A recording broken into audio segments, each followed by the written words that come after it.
यशायाह भविष्यवक्ता की पुस्तक अध्याय 48। यशायाह अध्याय 48। हे याकूब के घराने, यह बात सुन, तू जो इस्राएली कहलाते और यहूदा के सोतों के जल से उत्पन्न हुए हो, जो यहोवा के नाम की शपथ तो खाते हो और इस्राएल के परमेश्वर की चर्चा तो करते हो, परंतु सच्चाई और धर्म से नहीं करते, क्योंकि वे तो अपने को पवित्र नगर के बताते हैं और इस्राएल के परमेश्वर पर, जिसका नाम सेनाओं का यहोवा है, भरोसा करते हैं। होने वाली बातों को तो मैंने प्राचीन काल ही से बताया है और उनकी चर्चा मेरे मुंह से निकलती। मैंने अचानक उन्हें प्रकट किया और वह बातें सचमुच हुई। मैं जानता था कि तू हठीला है और तेरी गर्दन लोहे की नस और तेरा माथा पीतल का है। इस कारण मैंने इस बातों को प्राचीन काल ही से तुझे बताया। उन घटनाओं के होने से पहले ही मैंने तुझे बता दिया, कहीं ऐसा न हो कि तू यह कह पाए कि यह मेरे देवता का काम है और मेरी खोदी और ढली हुई मूर्तियों की आज्ञा से हुआ।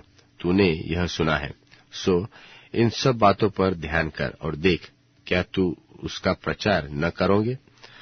अब से मैं तुम्हें नई नई बातें और ऐसी गुप्त बातें जिन्हें तू नहीं जानता था सुनाता हूँ। वे तो अभी अभी सृजी गई है और प्राचीन काल से नहीं, परंतु आज से पहले तूने उन्हें सुना भी न था। कभी ऐसा न हो कि तू कहे कि देख, मैं तो इन्हें जानता था। हाँ, निश्चय तूने उन्हें न तो सुना न जाना। हाँ, इससे पहले तेरे कान खुले थे, क्योंकि मैं जानता था कि तू निश्चय विश्वासघात करता है और गर्भ ही से तेरा नाम अपराधी पड़ा है। मैं अपने ही नाम के निमित्त क्रोध करने में विलंब करूंगा और अपनी महिमा के निमित्त अपने तय रोक रखूंगा। ऐसा न हो कि मैं तुझे काट डालूं। देख, मैंने तुझे निर्मल तो किया, परंतु चांदी की नाई नहीं। मैंने दुख की भट्टी में से तुझे चुन लिया है। मैंने अपने निमित्त, हाँ, अपने ही निमित्त यह किया है। मेरा नाम क्यों अपवित्र ठहरे? मैं तो अपनी महिमा दूसरे को नहीं दूंगा। हे याकूब, हे मेरे बुलाए हुए इस्राएल, मेरी ओर कान लगाकर सुन, क्योंकि मैं वही हूँ। मैं ही आदि और मैं ही अंत हूँ। निश्चय ही मेरे ही हाथ ने पृथ्वी की नींव डाली और मेरे ही दाहिने हाथ ने आकाश फैलाया। फिर जब मैं उनको बुलाता हूँ, तब वे एक साथ उपस्थित हो जाते हैं। तुम सबके सब इकट्ठे होकर सुनो। उनमें से किसी ने कभी इन बातों का समाचार दिया है? वह जिससे यहोवा प्रेम रखता है, वही बाबुल उस पर की इच्छा पूरी करेगा और कश्तियों पर उसी का भुजबल जा पड़ेगा। मैंने ही कहा और मैं ही ने उसको बुलाया है। मैं उसको ले आया हूँ और उसका काम सफल होगा। मेरे निकट आकर इस बात को सुनो। आदि से लेकर अब तक मैंने कोई भी बात गुप्त नहीं कही।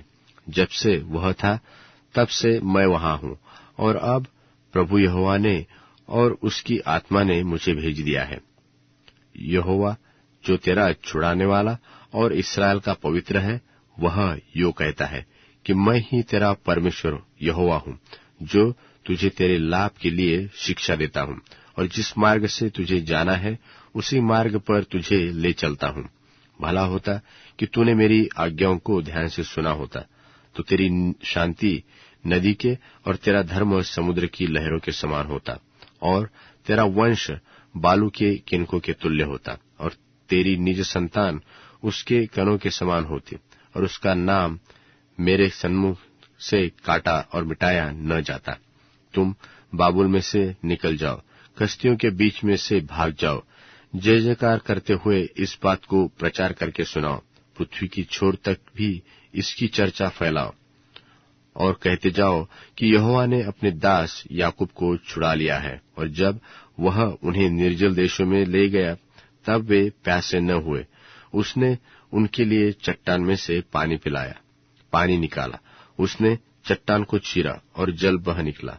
यहोवा का यही वचन है कि दुष्टों के लिए कुछ शांति नहीं।